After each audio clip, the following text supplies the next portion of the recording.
Part 2 question number 13 यहाँ पे दिया हुआ है तीन लगातार पूर्णांकों का योगफल 21 है तो तीनों पूर्णांकों ज्ञात कीजिए। यहाँ पे देखिए पूर्णांक मतलब क्या, जो 1 2 3 हम लोग प्लस में ही लिखते हैं। यहाँ पे देखिए 21 है तो हम लोग मान लेंगे, माना कि पहली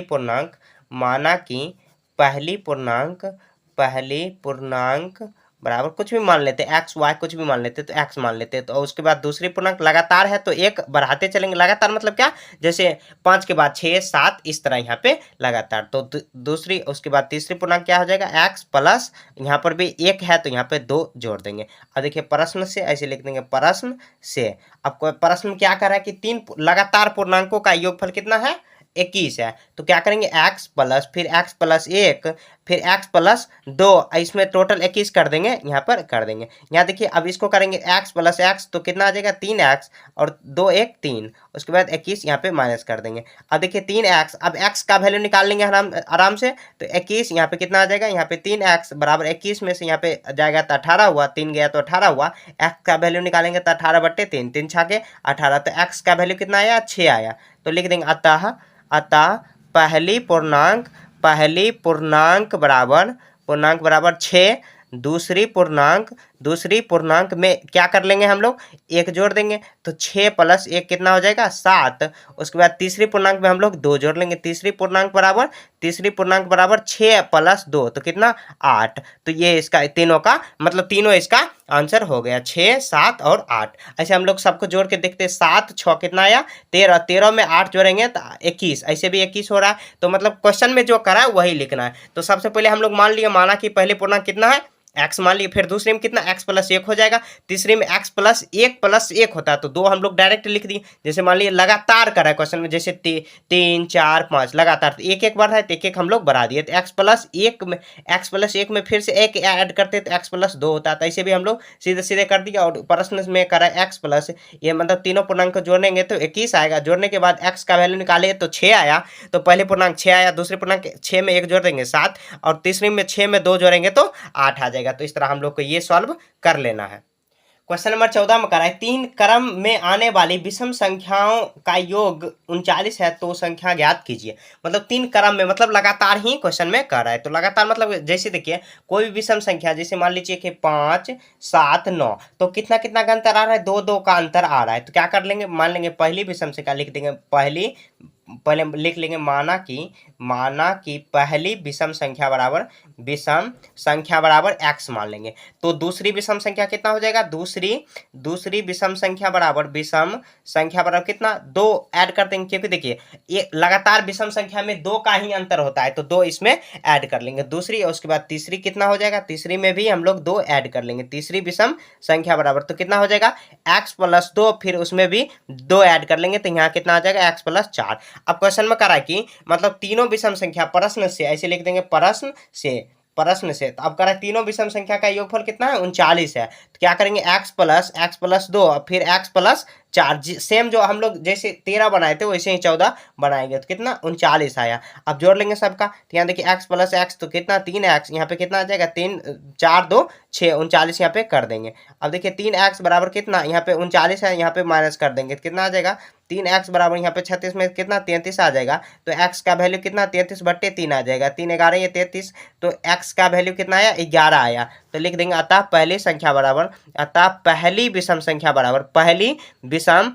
बराबर कितना आया 11 आया। और दूसरी में फिर से 2 ऐड कर देंगे तो 11 प्लस 2 कितना आया 13 आ जाएगा। उसके बाद तीसरी में कितना ऐड कर देंगे, तीसरी में 13 में फिर 2 ऐड कर देंगे तो कितना 15। मतलब लगातार देखिए आ रहा है 13 11 और 15 आया। और देखिए यहाँ जोड़ेंगे तो 39 पूरा आ जाएगा। देखिए 5 3 8 1 9 आया। उसके बाद 2 1 यहाँ पे 1 1 2 1 3, तो 39 भी ऐसे भी आ रहा है। मतलब हम लोग वेरीफाई भी कर लिए कि सही है मेरा आंसर। देखिए सबसे पहले क्या किया, मान लिया पहला विषम संख्या एक्स माने, दूसरा विषम संख्या तो ऑटोमेटिक हो जाएगा एक्स प्लस 2, क्योंकि देखिए कोई भी जैसे हम लोग लगातार जैसे 7 9 11 लिए तो कितना 7 में जो यहाँ पे 2 ऐड करेंगे, यहाँ पर भी 2 ऐड करेंगे। तो लगातार संख्या जब भी हम ले रहे हैं 2 2 का अंतर आ रहा है। तो यहाँ देखिए एक्स प्लस 2, फिर एक्स प्लस 2 में भी 2 ऐड करेंगे, यहाँ पर 2 ऐड किए तो एक्स प्लस 4 हुआ। और सभी का यहाँ योग कर देंगे तो कितना 39 आया। 39 आया तो एक्स का वैल्यू निकाल दिए तो पहली संख्या कितना 11 आ गया। फिर दूसरी में 11, फिर 11 में 2 जोड़ देंगे तो 13, फिर तीसरी में 13 में 2 जोड़ देंगे तो कितना 15 आ जाएगा। तो इस तरह हम लोग को ये सॉल्व कर लेना है। क्वेश्चन नंबर 15 कह रहा है किसी समद्विबाहु त्रिभुज में का शीर्ष कोण 50 डिग्री है। तो यहाँ पे देखिए एक समद्विबाहु त्रिभुज बना, तो समद्विबाहु त्रिभुज का मतलब क्या, दो भुजा आपस में बराबर होना चाहिए। समद्विबाहु में शीर्ष कोण है, तो शीर्ष ये होगा, शीर्ष कोण कितना है 50 डिग्री दिया हुआ है, 50 डिग्री करा कि 50 डिग्री है। त्रिभुज के शेष दो कोणों, शेष दो कोणों मान लीजिए, देखिए ये भुजा के सामने ये कोण होगा, ये भुजा के सामने ये कोण, मतलब आपस में क्या होगा, बराबर होगा। कोण यहाँ पे शेष दो कोणों का माप बताइए। तो देखिए समद्विबाहु त्रिभुज में एक शीर्ष कोण 50 डिग्री दिया हो, तो जो शेष जो कोण बचा वो आपस में बराबर होता है। तो हम लोग मान लेंगे शेष दो कोणों, मान लेंगे शेष कोण बराबर x मान लेते हैं। तो ऐसे लिख ही देते हैं इसी में x डिग्री, और यहाँ पर भी x डिग्री मान लेते हैं, ठीक है। तो शेष दो कोणों, और हम लोग क्या जानते हैं, ऐसे लिखेंगे, हम लोग जानते हैं, हम लोग नहीं, हम जानते हैं कि त्रिभुज के तीनों कोणों का योग कितना होता है, त्रिभुज के तीनों कोणों का योग बराबर 180 डिग्री, ठीक है। तो हम देखिए तीनों कोणों का निकाल लेंगे, तो एक 50 डिग्री दिया हो, एक कितना x डिग्री, तो ये ऑटोमेटिक x डिग्री हो जाएगा, तो ये भी x डिग्री कर देंगे, और बराबर कितना 180 डिग्री। यहाँ देखिए 2x, यहाँ पे s कितना आ जाएगा, यहाँ पे 50 डिग्री है यहाँ पे, तो कितना 2x डिग्री हो जाएगा, 2x डिग्री कोण में आ जाएगा 2x डिग्री। तो यहाँ पे देखिए, तो यहाँ पे देखिए 2x का यहाँ पे 180 में से यहाँ पे माइनस जाएगा तो 50 होगा, और घटा दिए, ऐसे कोण का यहाँ हम लोग साइन लगा सकते हैं। तो ऐसे यहाँ पे ये एंगल लगाना कोई जरूरी नहीं है, तो कितना आ जाएगा 130 आ जाएगा। तो 2x का वैल्यू निकालेंगे तो कितना 130 बट्टे में 2 आएगा। यहाँ पे देखिए कितना आ जाएगा, ये 6 दूनी 12, और यहाँ पे कितना आ जाएगा, एक आया 6 पंचे 30, तो कितना 65 डिग्री आया। तो यहाँ पे लिख देंगे अतः समद्विबाहु त्रिभुज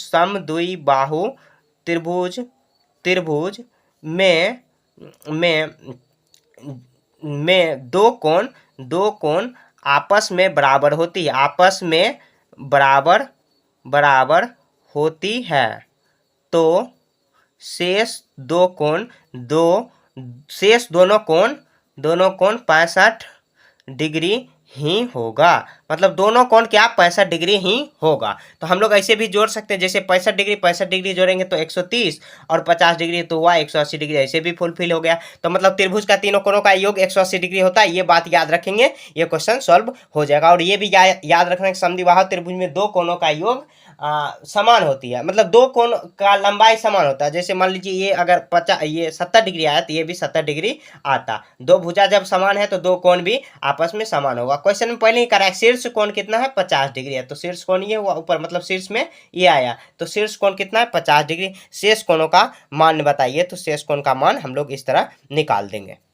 क्वेश्चन नंबर 16 में करा कि किसी आयत की लंबाई और चौड़ाई का अनुपात कितना है, 3:2 है। यदि आयत की परिमिति 90 मीटर है तो उसकी लंबाई और चौड़ाई ज्ञात करें। मान लेंगे आयत, माना कि लंबाई तथा चौड़ाई का अनुपात बराबर 3x और यहाँ पे 2x मान लेंगे, ठीक है। तो यहाँ पे देखिए, तो लंबाई कितना हो जाएगा, लंबाई हो जाएगा 3x, और चौड़ाई कितना हो जाएगा 2x हो जाएगा। तो प्रश्न से अब प्रश्न में कह रहा है कि आयत की परिमिति कितना है 90 मीटर, तो ऐसे लिख देंगे प्रश्न में। तो आयत की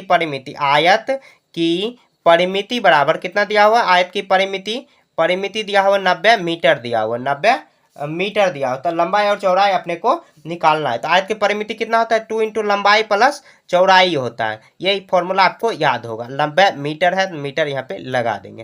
यहाँ पे देखिए अब निकालेंगे 90 मीटर, यहाँ 2 इंटू लंबाई कितना माने हैं 3x, और प्लस चौड़ाई कितना माने हैं 2x। अगर x का वैल्यू हम लोग निकाल लेंगे तो आराम से निकाल लेंगे। यहाँ देखिए कितना आ जाएगा 2, यहाँ पे कितना आ जाएगा 3 2 5 x होगा, 5x, तो कितना 90 मीटर आया, और 5 दूनी 10 x आया, और यहाँ पे 90 मीटर आया। तो x का वैल्यू निकालेंगे तो 90 मीटर में 10 से भाग देंगे तो कितना आ जाएगा 10 नंबर 90, तो x का वैल्यू कितना आया 9 मीटर आया x का वैल्यू। तो यहाँ पे लिख देंगे, तो लंबाई बराबर कितना हो जाएगा, लंबाई बराबर 3x माने, तो 3 गुना 9 कितना आ जाएगा 9 या 27 मीटर, और चौड़ाई बराबर कितना माने हैं, चौड़ाई बराबर 2 गुना x है, तो 9 दूना 18 मीटर हो जाएगा। तो लंबाई और चौड़ाई हम लोग को निकाल ली। हम चाहे तो फुलफिल भी कर सकते हैं इस फॉर्मूला पे लगा के, और 90 मीटर आ जाएगा। देखिए 27 मीटर और चौड़ाई 18 मीटर मान के, और फॉर्मूला लगा देंगे 2 इंटू लंबाई प्लस चौड़ाई, 90 मीटर आ जाएगा, मतलब आपका आंसर सही है। हम लोग चेक भी कर लिया, इसे चेक करने नहीं बोल रहा है, लेकिन हम लोग अपने संतुष्टि के लिए चेक कर सकते हैं। तो कितना आया ये, तो लंबाई है 27 मीटर और चौड़ाई कितना 18 मीटर आया। तो इस तरह हम लोग को सॉल्व कर देना है। क्वेश्चन नंबर 17 देखते हैं। करेक्ट, सलमा की उम्र उसके पिता के उम्र के 1/3 से 5 वर्ष कम है। यदि सलमा की उम्र 20 वर्ष है तो उसके पिता का उम्र ज्ञात कीजिए। तो ऐसे हम लोग मान लेंगे, सलमा के पिता का उम्र मान लेंगे, ऐसे लिख देंगे सलमा के पिता का उम्र, सलमा के पिता की उम्र बराबर कितना मान लेंगे, x वर्ष मान लेंगे, x वर्ष यहाँ पे लिख लेंगे माना।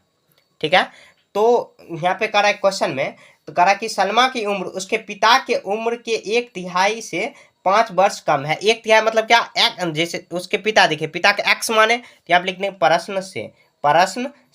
अब देखिए, तो सलमा के पिता का उम्र मतलब क्या, सलमा के पिता का उम्र x वर्ष मान लिए। ठीक है, तो सलमा का उम्र करा है कि सलमा के पिता से 1/3 मतलब सॉरी हाँ 1/3, तो x का 3 करें बट्टे में करेंगे या 1/3 करेंगे तो फिर भी वही आएगा। में कह रहा है 5 वर्ष कम है, तो 5 वर्ष कम है। और देखिए, और क्वेश्चन में कह रहा है कि सलमा की उम्र 20 वर्ष है, तो 20 वर्ष यहाँ पे कर देंगे। अगर x का वैल्यू निकालेंगे तो सलमा का पिता का उम्र आराम से निकल जाएगा। तो यहाँ पे देखिए कितना आ जाएगा, यहाँ पे 3 गुना x 3 आ जाएगा, 3 और 1 कैल्शियम लेंगे 3x माइनस यहाँ पे कितना आ जाएगा 3 3 5 15 और माइनस 20 हो जाएगा। अब देखिए बट्टे में क्वेश्चन है तो 1 करेंगे, यहाँ पे देखिए कितना आ जाएगा x, यहाँ पे कितना आ जाएगा 20, यहाँ पे सॉरी यहाँ पे -15 अभी रखेंगे और उसके बाद देखिए क्रॉस मल्टीप्लाई करेंगे तो 20 या 60। अब देखिए x का उम्र क्या करेंगे 60 प्लस 15 करेंगे तो कितना आ जाएगा ये 75 वर्ष, 75 वर्ष इसका आंसर हो जाएगा। तो लिख देंगे अतः सलमा के पिता का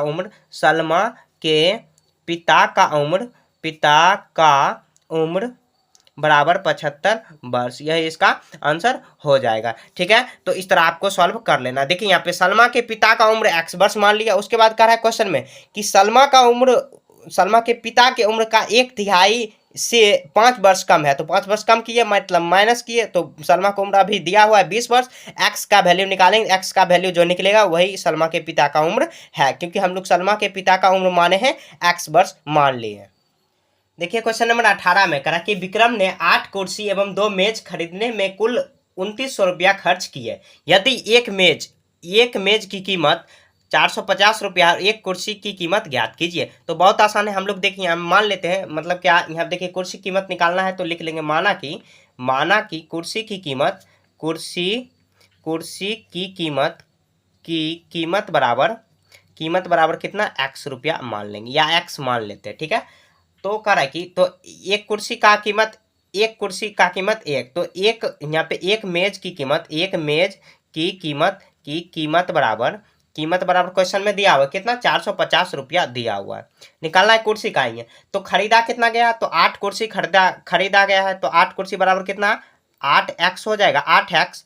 उसके बाद कितना मेज खरीदा गया 2 मेज, तो 2 मेज में कितना, देखिए एक मेज का कीमत 450 है, तो कितना करेंगे 2 से गुना कर देंगे, कितना आ जाएगा 4 दूनी 8 900 रुपया हो जाएगा। अब प्रश्न में कह रहा है कि विक्रम 8 कुर्सी और 2 मेज खरीदने में 2900 रुपया खर्च किया। तो यहाँ देखिए कितना 8x मतलब 8 कुर्सी और उसके बाद 2 मेज मतलब 900 रुपया में खरीदने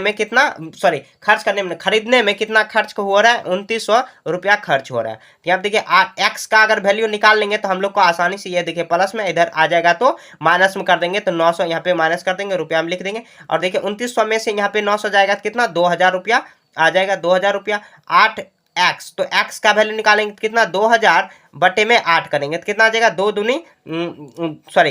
दूनी 16, यहाँ पे कितना आ जाएगा 4 8 पंचे 40, 8 पंचे 40 और उसके बाद देखिए 2 शून्य खत्म, फिर उसके बाद शून्य आ जाएगा तो कितना 250 रुपया आया 250 रुपया। लिख देंगे अतः एक कुर्सी का कीमत बराबर 250 रुपया आंसर में लिख देंगे। देखिए एक बार मैं और फिर से समझा दे रहा हूँ। यहाँ देखिए मान लिए कि हम लोग माना कि कुर्सी की कीमत x रुपया मान लिए, तो एक मेज की कीमत मतलब एक कुर्सी की कीमत हम लोग x रुपया मान लिए हैं और एक मेज की कीमत 450 रुपया क्वेश्चन में दिया हुआ। देखिए खरीदा गया कितना है 8 कुर्सी, तो 8x हो जाएगा, मतलब 8x उसका हो जाएगा दाम।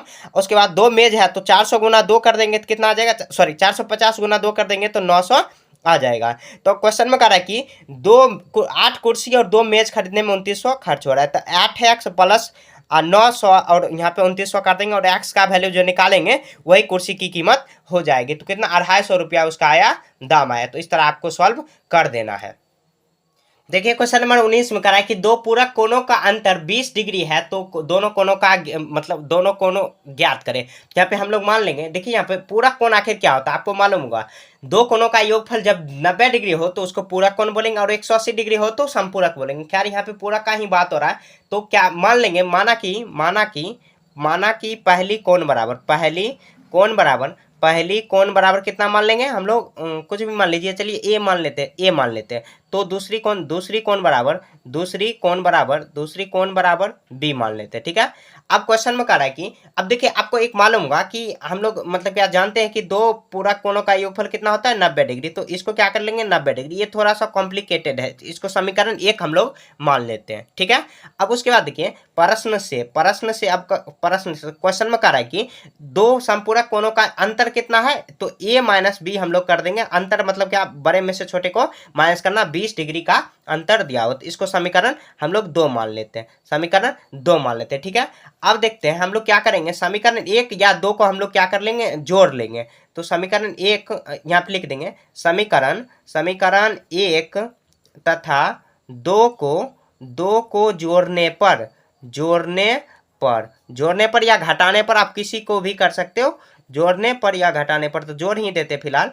और उसके बाद देखिए मतलब क्या, जोड़ने का मतलब क्या हुआ कि एक कोई भी है, मतलब क्या नंबर हटाना है उसमें, अगर एक का वैल्यू आ गया तो आराम से हम लोग निकाल लेंगे। तो यहाँ पे देखिए जोड़ेंगे, तो यहाँ देखिए बी प्लस में बी माइनस में, तो यहाँ देखिए ए प्लस में, यहाँ पे बी प्लस में, तो 2a हो जाएगा। यहाँ पर भी जोड़ेंगे तो कितना आ जाएगा 110 डिग्री आ जाएगा। तो 2a बराबर कितना आया 110 डिग्री। तो a का वैल्यू निकालेंगे, 2a बराबर 110 डिग्री आया। अगर a का वैल्यू निकालेंगे तो कितना 55 डिग्री आ जाएगा। यहाँ पे काट देंगे तो 55 डिग्री आ जाएगा, मतलब एक कोण कितना 55 डिग्री आया। अब लिख देंगे a का मान समीकरण 1 में या 2 में किसी में रख देंगे। समीकरण 1 में रखने पर जो हम लोग प्रोसेस किए हैं उस प्रोसेस को लिखना। ए का मान 55 डिग्री रख देंगे, प्लस बी अब बराबर 90 कर देंगे। तो बी यहाँ पे देखिए 90 में से यहाँ पे ये माइनस हो जाएगा, प्लस में यहाँ पे माइनस हो जाएगा, कितना आ जाएगा 5, ये 8 होगा, 8 में से यहाँ पे 3 35 डिग्री हुआ। तो लिख देंगे अतः कोण बराबर 55 डिग्री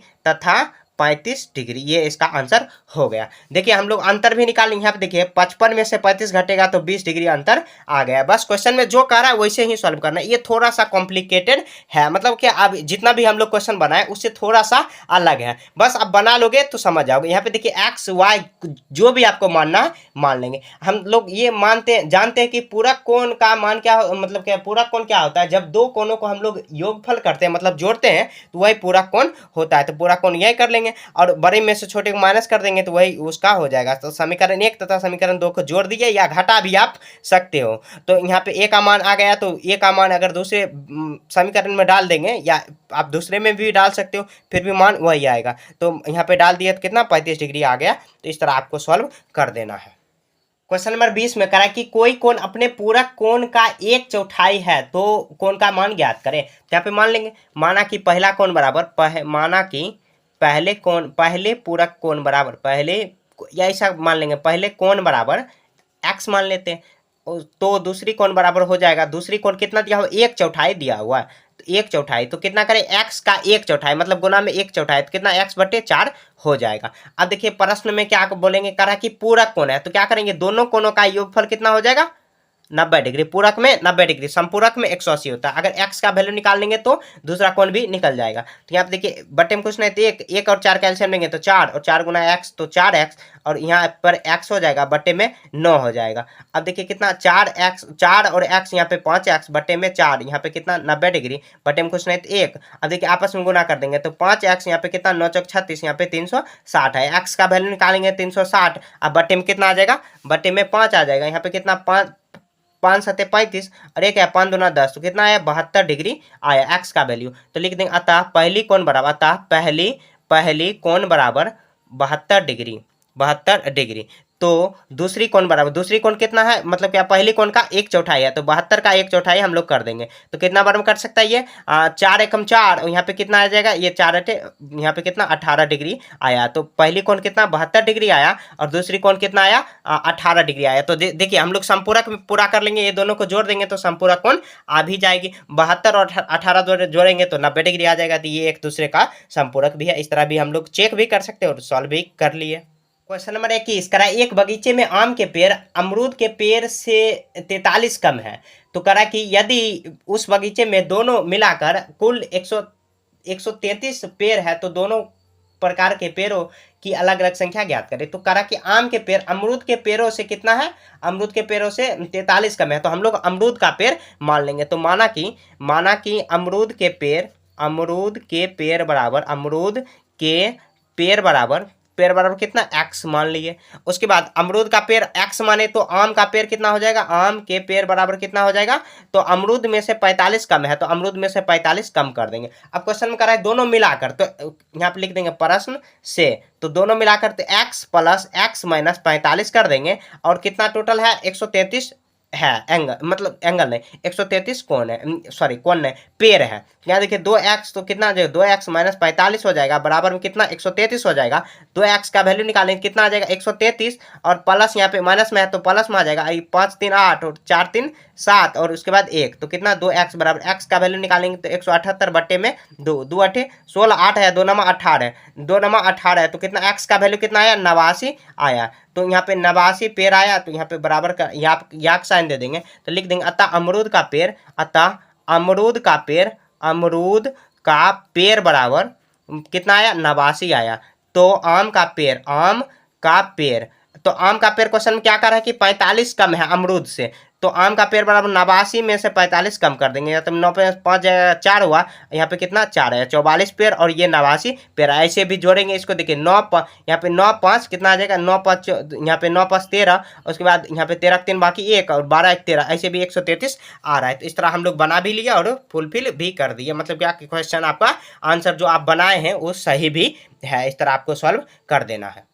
क्वेश्चन नंबर 22 देखिए, एक व्यक्ति की उम्र उसके पुत्री के उम्र का चौगुना है। 16 वर्ष बाद वह अपनी पुत्री के उम्र के दुगुना हो जाएगा, तो पुत्री का उम्र ज्ञात करें। तो मान लेंगे माना कि पुत्री पुत्री का उम्र बराबर कितना मान लेंगे, पुत्री का उम्र बराबर कितना मान लेंगे x वर्ष मान लेंगे, ठीक है। तो यहाँ पे करा क्वेश्चन में, तो करा कि एक व्यक्ति उसके पुत्री का उम्र का चौगुना है, तो पिता का उम्र कितना हो जाएगा, ऐसे लिख देंगे पिता, ऐसे लिख देंगे पिता, यहाँ पे ऐसे नहीं दिया हो लेकिन ऐसे लिख देंगे पिता बराबर कितना 4x हो जाएगा, 4x वर्ष हो जाएगा। अब क्वेश्चन में करा है 16 वर्ष बाद, तो ऐसे लिखेंगे 16 वर्ष बाद में मतलब क्या, यहाँ पे देखिए पुत्री और पिता या माता भी लिख सकते हैं, यहाँ पे ये क्लियर नहीं किया हुआ पुत्री या माता है या पिता है। तो यहाँ पे कितना करेंगे, तो यहाँ 16 वर्ष, तो x प्लस 16 हो जाएगा, और इसमें भी 4x प्लस 16 वर्ष हो जाएगा। यहाँ पर भी वर्ष लगा देंगे और यहाँ पर भी वर्ष लगा देंगे। अब कह रहा है कि वह उम्र का दुगुना हो जाएगा 16 वर्ष बाद, तो x अपने पुत्री के उम्र का दुगुना हो जाएगा, तो 4x प्लस 16, और यहाँ पे देखिए अपने पुत्री का उम्र का दुगुना, तो यहाँ पे दुगुना कर देंगे इसको, पुत्री का उम्र के दुगुना हो जाएगा, तो इसको पुत्री का ही दुगुना करना पड़ेगा। तो 4x यहाँ पे प्लस 16, यहाँ कितना आ जाएगा 2x, और यहाँ पे कितना आ जाएगा ये प्लस यहाँ पे करेंगे तो यहाँ पे 16, और यहाँ पे कितना 16 दूनी 32 होगा।